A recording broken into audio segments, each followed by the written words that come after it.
2 former U.S. soldiers were part of what Venezuela says was a plan to overthrow President Nicolás Maduro. They were part of a group of around 60 people that say they were hoping to help Venezuelans regain freedom. But the plan did not work out. 8 of them were killed and at least 13 others detained when they tried to reach the Venezuelan coast in a speedboat. On Wednesday, Nicolás Maduro gave a press conference where he showed the video of interrogation of one of the former U.S. soldiers involved. My responsibilities to Silver Corps? There he explained his job was to train Venezuelans and help them take control of the airport in Caracas.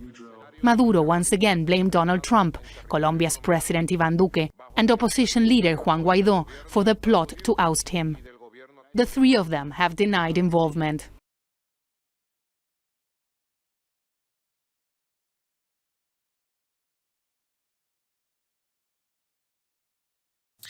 At least 8 people have been killed after chemical gas leaked from a factory in India. The factory is located in the city of Visakhapatnam in Andhra Pradesh on the east coast. Hundreds of people have been rushed to hospital and more than 1,000 evacuated from nearby villages.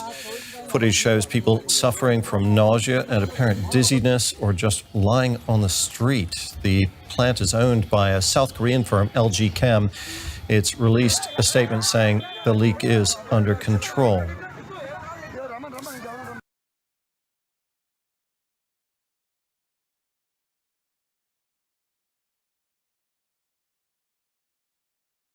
And what about this as an example of literally fake news? CBS in the United States has a breakfast show. That breakfast show is similar to Sunrise Today, and they decided to, well, frankly, make things look a little more panicked than they actually were. Project Veritas is, yes, a right-wing group, but they have surveillance footage and they have insiders. The claims they are making is that, well, to make things look a little more desperate, they got hospital workers to pose as patients to make coronavirus testing lines look longer. Roll the tape. You're telling me you're 100% certain that CBS News Corporation, National, staged a fake event. They faked the news, they faked the reality, and broadcasted that to all of their audience last Friday on CBS This Morning? 100%, absolutely.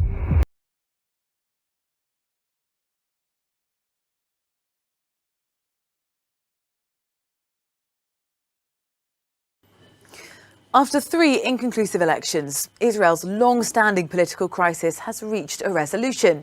A top court has approved a coalition deal between Prime Minister Benjamin Netanyahu and rival Benny Gantz. The new government is expected to take power on the 13th of May. Israel's top court has agreed that Prime Minister Benjamin Netanyahu can form a new government, even while facing criminal indictments. The court's ruling has been seen as a seminal moment in Israeli history, with some arguing that an outcome in favor of Netanyahu could undermine public trust in government. Others say that a ruling against him would amount to political interference by the court. Netanyahu was indicted in November on charges of bribery, fraud, and breach of trust. He denies any wrongdoings and says he is a victim of a politically orchestrated witch hunt.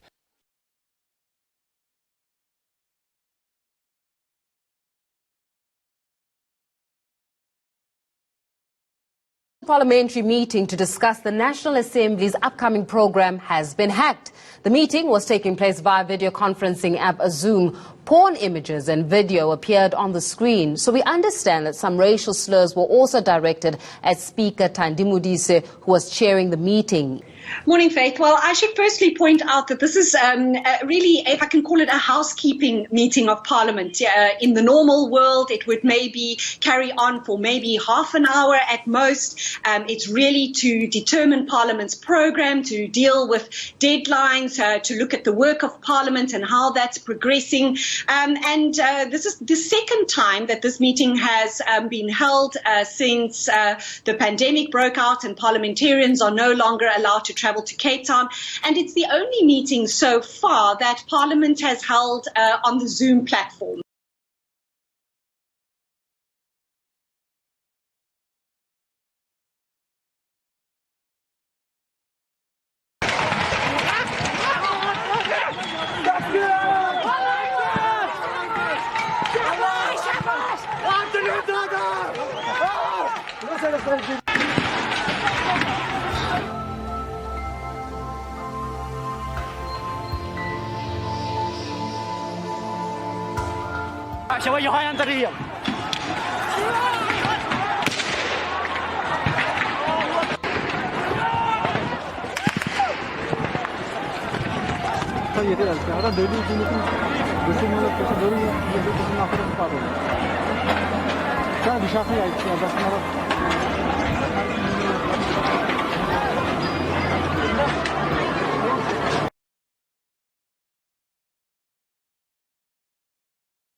A rainy few weeks, a spell of warm weather, and Sydney's mosquito population has exploded, and with it the spread of Ross River virus. Infections hit a 30-year high last month, and there are already dozens of new cases this week alone. Warm, wet autumn days have created ideal breeding conditions for mosquitoes, particularly around rivers and waterways on the northern beaches, around Georges River, Parramatta River and the Hawkesbury. We've seen an explosion in mosquito populations, and those mosquitoes have persisted right through until autumn, and so we're still seeing quite a few over recent weeks. And where there are mozzies, there's risk of Ross River. Just last month, 434 cases of the virus were recorded in New South Wales. That's more than 5 times the amount documented last April, making it the state's highest number of infections in almost 30 years.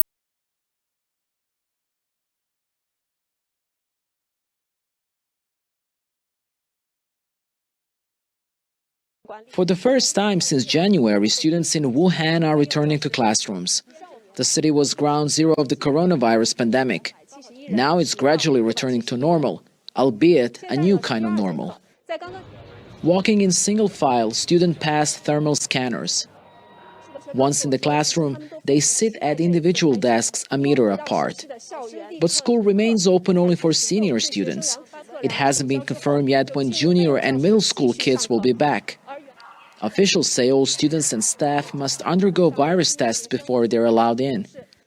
They have to scan a QR code that acts like a health passport. Other Chinese cities are coming back to life as well, but travel bans remain in place for foreigners.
SpaceX CEO Elon Musk would do anything for attention.